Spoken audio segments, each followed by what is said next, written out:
Presentamos En Tres Puntos. Flavio Gutiérrez.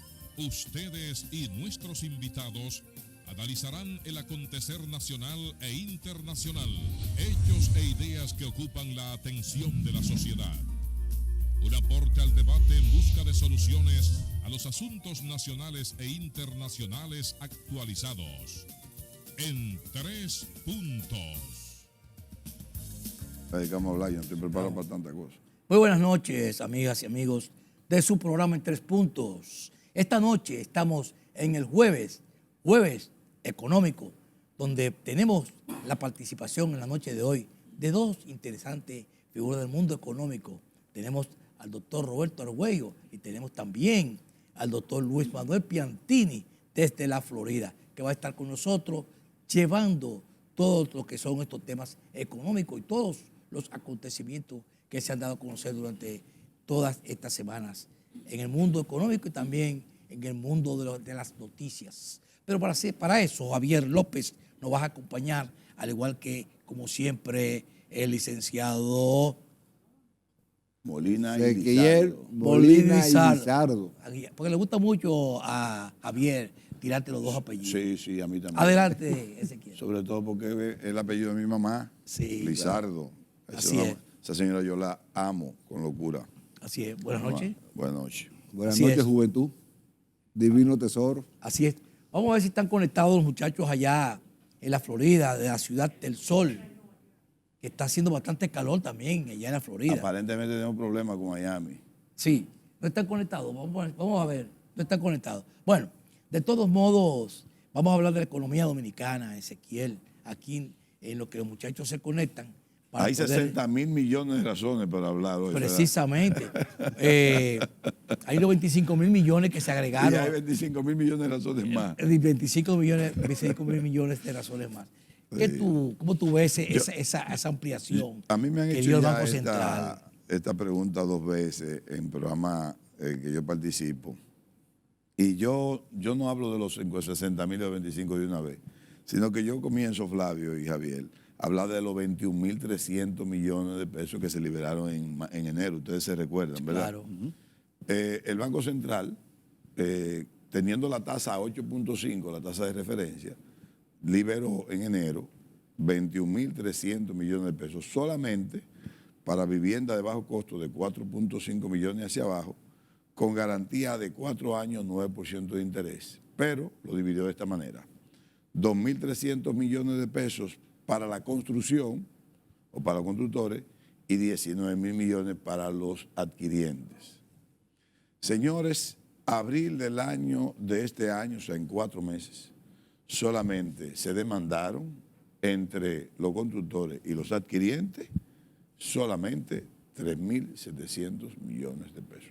¿Por qué? Nosotros, Porque yo cuando febrero, marzo, como estoy ligado indirectamente al sector de construcción, además del análisis económico que tengo, que puedo hacer, es que yo decía que era un poco limitado. ¿En qué sentido? De que primero a 4.5 millones de la vivienda, a 4 años la garantía del interés, y que una persona que lo que tiene capacidad para comprar una vivienda de 4.5 es una persona de clase baja o clase media baja, y que con 4 años de garantía no necesariamente tiene la motivación de hacerlo. Y decía yo que debieron ampliarlo a 12 millones, ustedes se recuerdan, pero que para eso había que tal vez dar más dinero, liberar más dinero.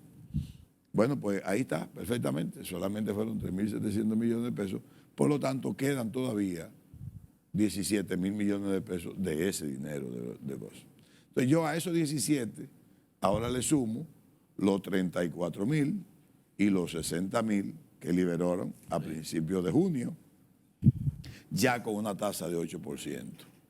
Y decía lo mismo para todos los sectores, esta vez, comercio, consumo, empresas, industrias, etcétera, etcétera. ¿Qué sucede? Que no hubo, si se quiere, Flavio, Sí. No hubo tal vez una seguridad o La distribución. no, Lo que no hubo, si se quiere, fue una restricción bien fuerte o clara de que tenía que ser necesariamente los 60.000 millones de pesos para nuevos préstamos. Eso no necesariamente lo pusieron en la letra pequeña. En la resolución. Entonces, ¿qué sucede? El sector empresarial estaba sediento de recursos más baratos. ¿Por qué? Porque si las ventas venían disminuyendo, si hubo un aumento salarial de un 15% al salario mínimo, y este aumento salarial, tú lo sabes, hizo presión hacia las otras escalas salariales, entonces los empresarios no aumentaron el 15% al salario mínimo, aumentaron un 10% a su nómina. Y aumentar un 10% a su nómina es aumentar el 16.5% a todo el costo de salarial o de mano de obra. Entonces, si tengo ese costo adicional y tengo mi venta disminuida, tengo mayor riesgo de crédito porque tengo que dar más crédito y también tengo mi cartera de crédito o de préstamo más cara, óyeme, entonces toda mi proyección de beneficio se me está disminuyendo. Claro Tú sabes muy bien que cuando los financieros te van haciendo la escala, dice, o vamos a tener que cerrar una unidad, o cancelar empleados, o dejar de dar crédito, y eso son decisiones que se van tomando a riesgo de. ¿Está bien? Entonces, cuando se liberaron estos 60.000 millones de pesos, lógicamente los bancos y los clientes de los bancos, que son los empresarios, agarraron para poder renegociar los préstamos que tenían a 13.5, 14 y bajaron a 9. Una empresa que debe 500 millones de pesos y puede negociar 500 millones de pesos al 9, se está ahorrando 20 millones de pesos de costo de financiamiento. Y eso es 1.6 mensuales.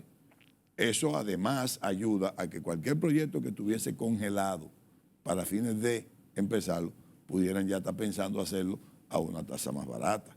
Eso garantiza empleo. O por lo menos, si no me lo aumenta, por lo menos me pones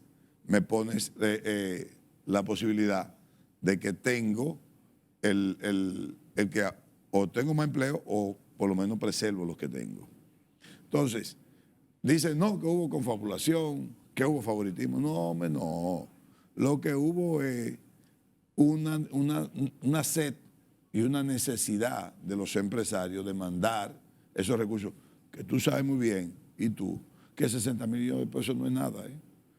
60.000 millones de pesos fácilmente que es la cartera de crédito que tiene un banco pequeño. Mira, ese tema del encaje legal, de lo que fue la primera puja, de lo que se dieron los 34.000 que tú hablas al principio, después la otra partida que te dieron los 92.000, se sacó también el 5%, que eran 32.000 millones. Sí.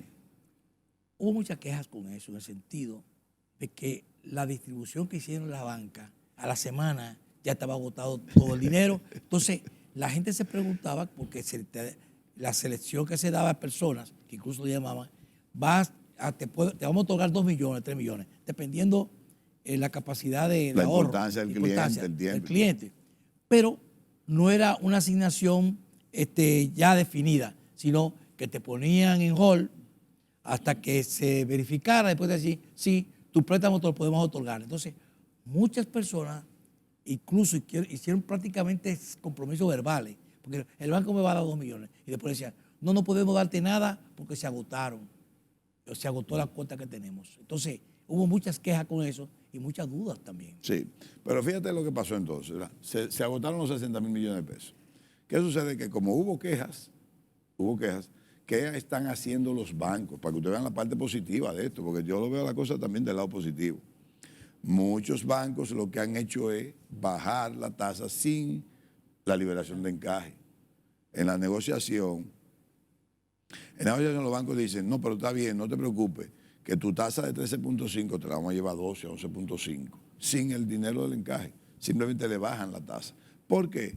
Porque los bancos tienen ahora 60.000 millones de pesos que pagan un 3 y prestan a un 9. Entonces ahí se gana un 6. Entonces cuando comienzan a hacer lo que se llama los promedios ponderados de beneficio de tasa, ellos te dicen, ¿a cuánto podemos llegarle a este sector? si al consumo, si a la tarjeta de crédito, si a cosas. Entonces eso va mejorando. Vamos a decir, para que ustedes vean las ventajas. Que al final resultaron los 60 millones. Vamos a dar esos detalles porque esto es bastante interesante. Claro, bastante Vamos interesante. a seguir con el tema después de la pausa. Claro. Y regresemos de publicidad. Vamos arriba y regresamos.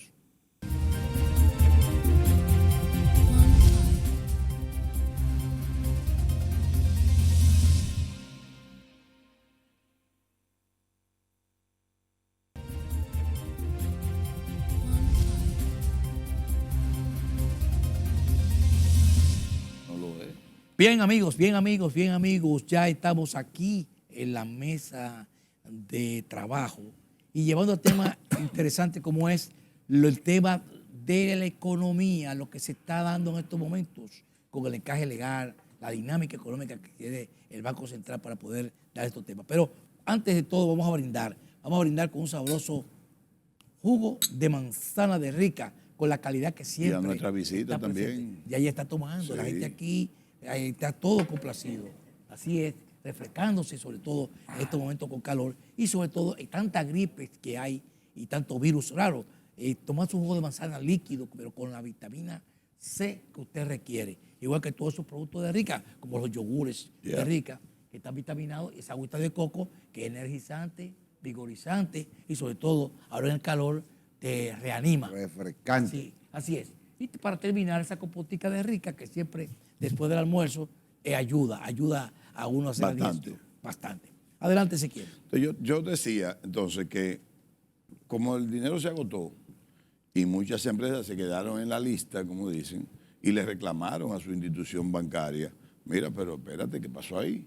Bueno, el dinero no alcanzó, pero los bancos son sus clientes, comenzaron, y tengo fe de eso, comenzaron a bajar, lógicamente, no al 9, porque al 9 si lo consigo del encaje y del encaje terminó, yo te lo bajo a un 11.5, a un 12, no más de 11.5, no menos de ahí. Entonces eso ayuda también por un lado. Pero yo lo que quiero decirle a los amigos es que como se habló mucho de confabulación, de favoritismo, que una sola institución bancaria cuesta, eso no es cierto. Eso no es cierto. Fue distribuido esos recursos, 60.000 millones, en diferentes instituciones y, lógicamente, la mayoría de las empresas que se beneficiaron fueron las empresas más importantes de esas instituciones, que fueron las que más rápido se dieron. Y tampoco pudieron renegociar toda su cartera de crédito, eso no es cierto. No es verdad que una gente que tenía 300 millones de pesos y que renegoció los 300 millones, renegoció una parte, porque regularmente tú no debes 300 millones de pesos a un solo banco, tú le debes a 3 bancos y tal vez un banco te consigue un asunto, el otro no te lo consigue. Entonces, ¿qué sucede con eso? Cuando el Banco Central se da cuenta que en una semana se agotan los 60.000 millones de pesos, que no lo esperaba, tranca, dice, vamos a revisar esto. Pero al final se da cuenta que, si bien la idea era que dinamizar la economía, ayudó 2 cosas también, que la otra. La inflación no hizo pico. Si hubiesen cogido 60.000 millones de pesos para consumo, te hace un pico la inflación, entonces se desbarata. Cierto. Entonces ayudó a que se lanzaron los 60.000 millones de pesos, las empresas beneficiaron con sus costos, garantiza empleo y cuidado si mejor aumenta, no te hace pico de inflación y otras empresas se benefician de la tasa ponderada que obtienen los bancos. Ese es otro. Cuando lanzan los 25.000 millones de pesos, ahí sí ponen el candado. Y dice, ok, ahora sumamos a 59 más los 17 de Copimecon. Yo digo Copimecon porque esos son la construcción de pequeñas y medianas empresas de la construcción. Vamos bien, porque vamos ahora con 59.000 millones, que ustedes van a ver que no se van a demandar en una semana, y cuidado si es en 2 meses, todavía no lo han demandado todo, pero ahora yo adiciono esto, amigos de Entre Puntos. Yo vengo diciendo de hace 3 meses, antes de ver esta liberación, que el Banco Central debía liberar recursos, aparte de los 21.000 millones, para la construcción a viviendas de 12 años y garantizar a 10 años. Incluso hablé del 10 por 10, que 10% de interés a 10 años de periodo de garantía para vivienda de 12 años, de 12 millones de pesos. ¿Por qué, Flavio? Y yo decía bien claro, nos vamos a La Julia, a Gascue, al Millón, a La Castellana, a Mirador Norte, Mirador Sur, Gascue, Bellavista. vámonos a El Vergel, Bellavista, Piantini, Barito Morales, Serrayé, vámonos a todos esos sitios que tú quieras, Arroyo Hondo, Naco. No hay un apartamento más barato de 8 millones de pesos. No lo hay, ¿eh? Es imposible. Pero eso es clase media, que es la que también tiene que ser beneficiada. ¿Entiendes? Entonces, una gente pobre no consigue un préstamo por 9% a 4 años garantizado. No te lo hace porque dice, y yo tengo mi empleo garantizado a esa edad, a ese tiempo. Yo no sé, no me puedo embarcar y si me suben después la tasa. Ahora, si te garantiza 10 años a una clase media de 8 millones, 10 millones a 12 millones, tú verás cómo se despierta la construcción, te la despierta. ¿Por qué?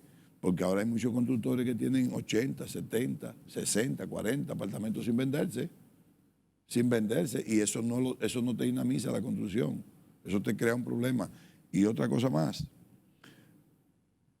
hay un reglamento en impuesto interno que dice que apartamento que el constructor no vendió en 2 años es un activo, paga un 1%. Sí, porque ya le queda a la oficina. Paga un 1%. Sí. Entonces, un apartamento que tiene registrado en 10 millones de pesos, ya le va a pagar 100 millones de pesos. 100 mil pesos. Sin Va a pagar venderse. 100 mil pesos sin venderse. Sin venderse. Entonces, ya es un costo más. Entonces, usted tiene que dinamizar la economía de esa forma. ¿Que te va a hacer pico? Bueno, busca la manera. Busca la manera para que no te haga pico de inflación. No lo quiere hacer ahora hasta que no te baje de 4. Perfecto. Pero hay que hacerlo. Con esos 25 mil millones de pesos, que para mí lo hubiesen llevado a ese mercado. Pero yo sé que hay más dinero. Claro, hay más banco, dinero. Hay más dinero. El encaje legal está Hay más dinero. Te lleno. voy a decir por qué, Claudio. Mira, Sí. suma 21, 60, 34 y 25. ¿Cuánto le da a ustedes rápidamente eso? 140 mil millones de pesos. Pero hay 215 mil millones por ahí que lo dieron en el encaje, en la pandemia. O sea que quedan todavía 75 mil millones de pesos que tú puedes jugar a medida que tú lo vas recuperando. Y tienes que dinamizar la construcción. Señores, la construcción multiplica, participa del 45% del crecimiento del Producto Interno Bruto de la República Dominicana. ¿Qué estamos esperando? ¿Que estamos esperando la inflación? Perfecto. Yo confío en las autoridades monetarias. Han demostrado que saben de eso. Pero hay un detalle, Ezequiel, y es que cuando llegó la pandemia, después de post-pandemia, tuvimos la construcción que subieron los precios internacionales por los insumos que ellos importaban, le subieron. Después de que se abren los apartamentos ya prácticamente terminados, el dólar se deprecia o el peso se valoriza. Sí. Entonces ahí tú tienes 2 pérdidas acumuladas. Correcto. Muchos constructores decidieron renegociar con sus clientes y comprarle de nuevo para no perder demasiado. Así es. Por eso es que tú ves que se están llenando de 100 apartamentos, 40 apartamentos, porque renegociaron con las mismas personas. Mira lo que tú me diste, no te voy a penalizar, porque prácticamente estaba perdiendo. Pero en pandemia hasta el año diciembre del 2021 lo vendieron todo, Javier. Es de enero del 22 para acá. Del 22 para acá. Claro, porque se metió el tema de los fletes, el tema de la... No, que vino la política restrictiva. La política restrictiva que aplicó ese bajón. De todos modos, las decisiones que ha tomado el Banco Central en su cabeza con Excelente. su gobernador, el señor Albizu, ha sido brillante. Ha hecho en el momento preciso un control de la inflación, manejando una política monetaria en su momento, teniendo un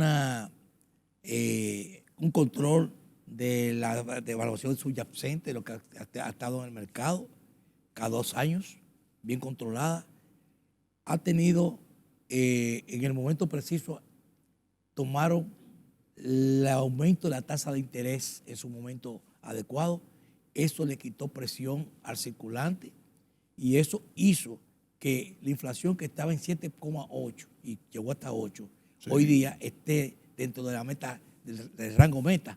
Sí, sigue es bajando. 4 y está por debajo de 3. Entonces, bajo todos esos esquemas que ha hecho en política monetaria la Junta Monetaria y su gobernador y el equipo económico, ha sido bien atinada. Claro. E incluso Yo llegué a decir en ciertos momentos que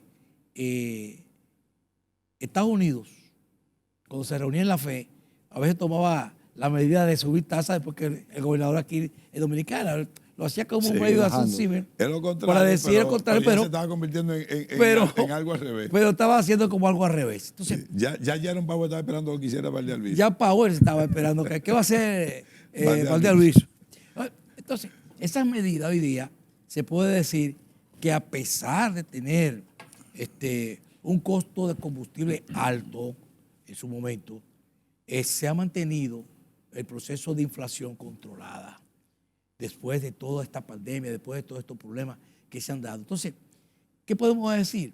Que precisamente los organismos internacionales, en la evaluación que nos han hecho, nos dieron primero B+, que fue el que nos pusieron una categoría para precisamente los inversionistas que siempre están atentos dónde están los mercados donde no hay riesgo y se vuelcan hacia la República Dominicana, y por eso vemos nosotros mucha construcción, vemos muchos hoteles creando más habitaciones y un desarrollo en la dinámica del turismo y la inmobiliaria que se quiera, que no es la inmobiliaria de casas de menor costos, sino sobre todo en la inversión. El turismo inmobiliario. El turismo inmobiliario. Entonces, ha hecho sus efectos, ha hecho un buen manejo. Entonces, son de los puntos importantes que ha tenido el proceso del control de la inflación. Pero fíjate que el turismo inmobiliario también depende mucho de esa tasa.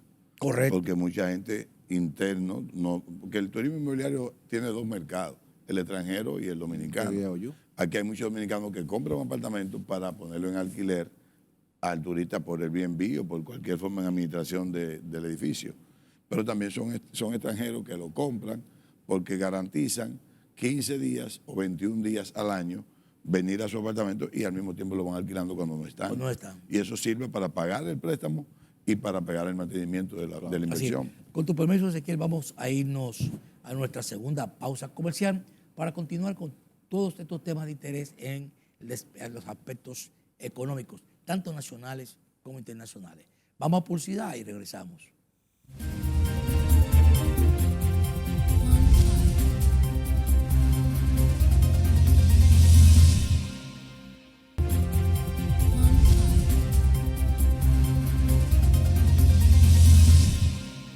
Bien, amigas y amigos, continuando con su programa en 3 puntos, sobre todo en este jueves económico, llevando a nosotros nuestras informaciones.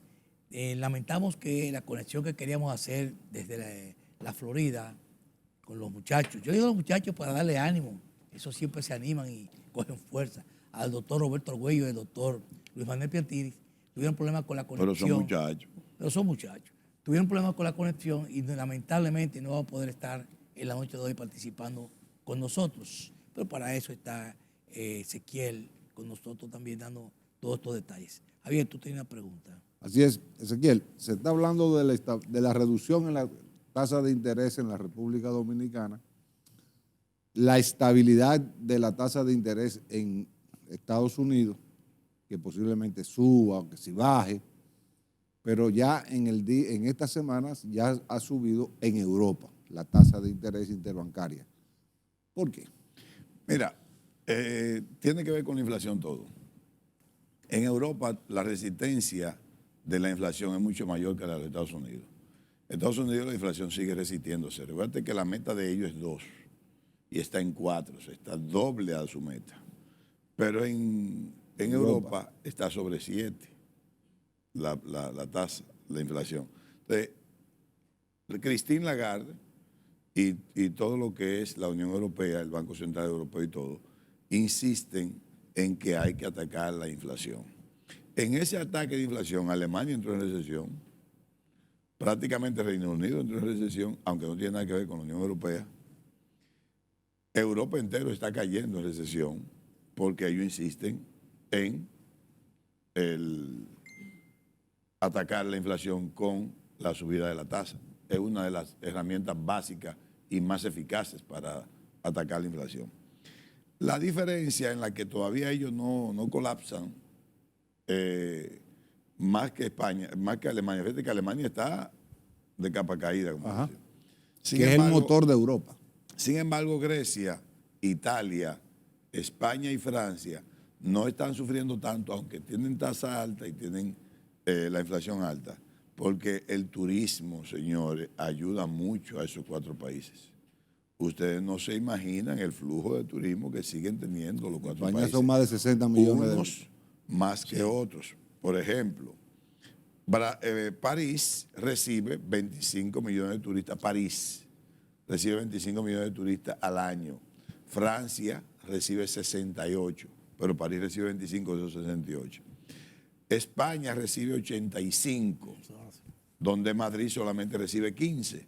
Fíjate que es más igual en términos de flujo de turismo todas las provincias españolas que Francia mismo.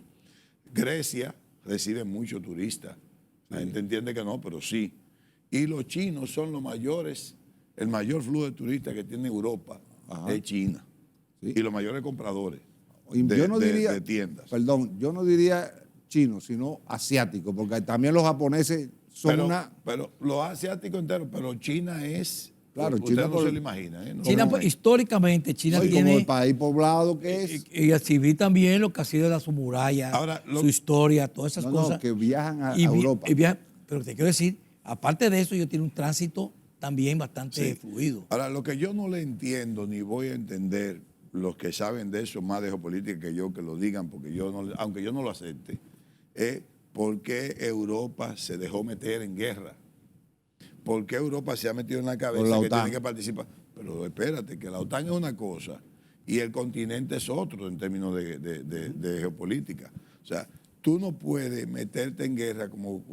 Y óyeme, es una obsesión que tienen. Esa guerra prácticamente la van a generalizar. De verdad, te digo, mira, ya Inglaterra, Flavio, ya vamos a mandar aviones fuertes de los fuertes hacia Ucrania. Sí. Ya Rusia dice que eso es, ya tú perteneces a la guerra, ya tú eres miembro de esta guerra, ya tú estás en el grupo, está bien, de Estados Unidos, tú y Ucrania. ¿Quién más quiere hacerlo? Alemania ya le mandó los tanques. Y de verdad que te digo, todos entendemos que Putin no va a hacer nunca nada con una arma nuclear. Sin embargo, todos entendemos eso. Sí, mira. Pero cuando se vea súper amenazado, lo va a hacer.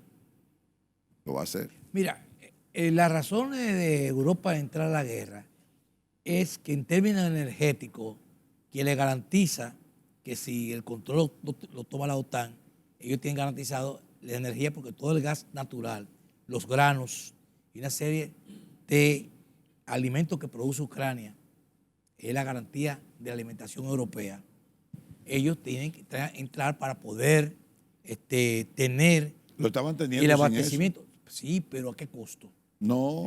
¿A qué costo? Y la seguridad que hay, porque si yo tuviera la llave abierta, ¿quién fue el último a entrar prácticamente a upar la guerra? Alemania. Alemania nunca quiso entrar. Alemania lo arrastraron de una forma de presión prácticamente a los mismos europeos. Pero Alemania no quería entrar, porque Alemania sabía que el Strench, que es la línea matriz de llevar el gas del gasoducto, era lo que abastecía toda la fuente de energía. ¿A cuánto le subió el gas natural a Europa cuando lo está comprando de Estados Unidos? No tengo el dato. 4 veces. 4 veces le subió. 4 veces el combustible. O sea, si tú tienes combustible garantizado y tienes alimentación garantizada, ¿para qué te metes en guerra? Por un interés norteamericano. Es un interés político norteamericano. Ahí voy. La OTAN, el origen de este tema es la OTAN. La OTAN había un acuerdo no firmado. De promesa. No firmado, pero un acuerdo. Cuando cayó la famosa muro de Berlín, el famoso muro de Berlín, la cortina de hierro, se acordó que la OTAN no se iba a expandir. Correcto. O no debería de expandirse. Correcto. Por un tema de seguridad interna hacia los rusos. Exacto. Fíjate que ya la OTAN, a través de Estados Unidos, ha querido expandirse y países que desde la OTAN, que no tiene sentido de ser, porque ya no existe el Pacto de Varsovia, la OTAN ha querido mantener la expansión y ya metió a países que hace 60 años nunca habían sido neutrales. Finlandia, que Suecia. Suecia, sí. fronterizo con Rusia, y Suecia, que siempre han sido neutrales por el acuerdo ese no firmado. Mira ya cómo se están plegando Está bien, a pero la mira OTAN. lo que pasa. Mira lo que pasa. Vámonos a la pausa para que tú puedas desarrollar el tema Ok. con tranquilidad, porque vamos a ir a nuestra última pausa comercial para continuar con estos temas. Vamos arriba y regresamos.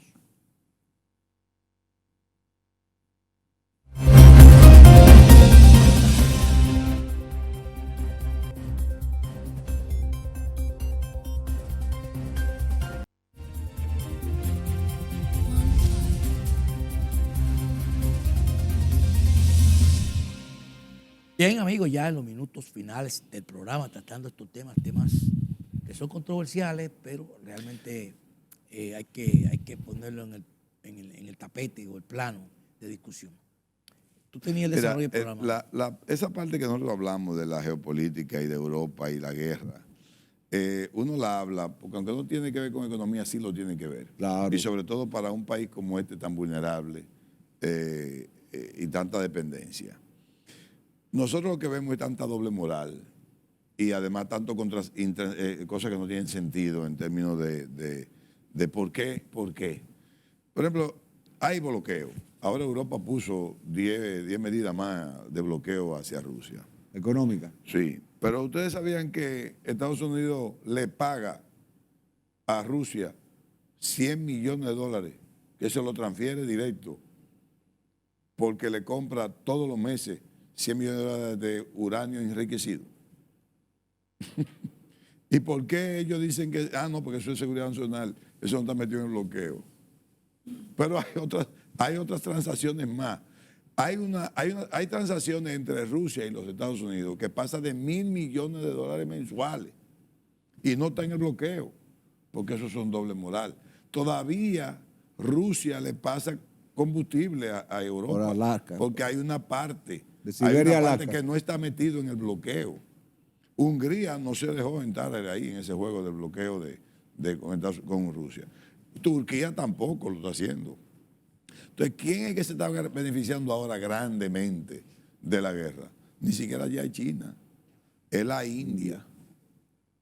Es la India que dice, yo soy un aliado estratégico de Estados Unidos y de Rusia y de China. Fíjate que ellos son enemigos, China y porque son la India. fronterizos. Pero estratégicamente no son nada de El eso. comercio está abierto. Claramente. Entonces, ¿qué es lo que están diciendo los indios? Vamos a aprovecharnos de esta situación para nosotros poder subir. Porque ¿cuál es el gran problema de China, señores? De India, comparación con China. Primero, tecnológicamente hablando, se quedó atrás. Y la desigualdad social de la India es terrible. China tiene Las castas. 750 millones de chinos en clase media. China. Y el 10% de su población es rica. Y el otro es clase media. O sea, tú dices, pero como quiera hay mucha gente que no son clase media, pero tampoco son pobres. Y en el año 2040 hay un plan que dice que todos los chinos tendrán educación, techo, alimentación garantizado. Garantizado. No puede haber un chino que le falte cosas como esa para el 2040. Pero la India no puede hacer ese plan porque son 1.500 millones de indios los que están contados, porque los que no están contados son más. Y tiene a Pakistán ahí que tiene 370 y eso es casi lo mismo. Es lo mismo también. Entonces hay una desigualdad. Entonces, ¿qué está haciendo India? Vamos a aprovecharnos de este problema que hay geopolítico en Europa. Vamos a hacer ahora socio estratégico de todo el mundo. Fíjate que van a la India, a Estados Unidos, como van a Rusia, como van a China. No tienen problema con eso. Y con esta ambivalencia que tenemos de Biden, que dice Dios salve a la reina en un discurso, y después le dice dictadora a Xi Jinping, ya nos estamos dando cuenta qué está pasando en el mundo. Entonces, por eso yo insisto que para mí el gran perdedor de la guerra, señores, no es Ucrania, no es Rusia. Es la Unión Europea. La Unión Europea. La gran perdedora, la Unión Europea. ¿Por qué se dejó meter en problemas de recesión? Porque ese es el problema de guerra. Entonces, todo eso nos rebota a nosotros más tarde que temprano, porque nosotros tenemos dependencia de Europa. Entonces, el otro problema que vamos a hablar en el próximo programa es que yo quiero de la deuda, del problema que tiene los Estados Unidos con su deuda y el problema que nos puede rebotar para acá. No nos da tiempo ahora para desarrollarlo ni siquiera al término.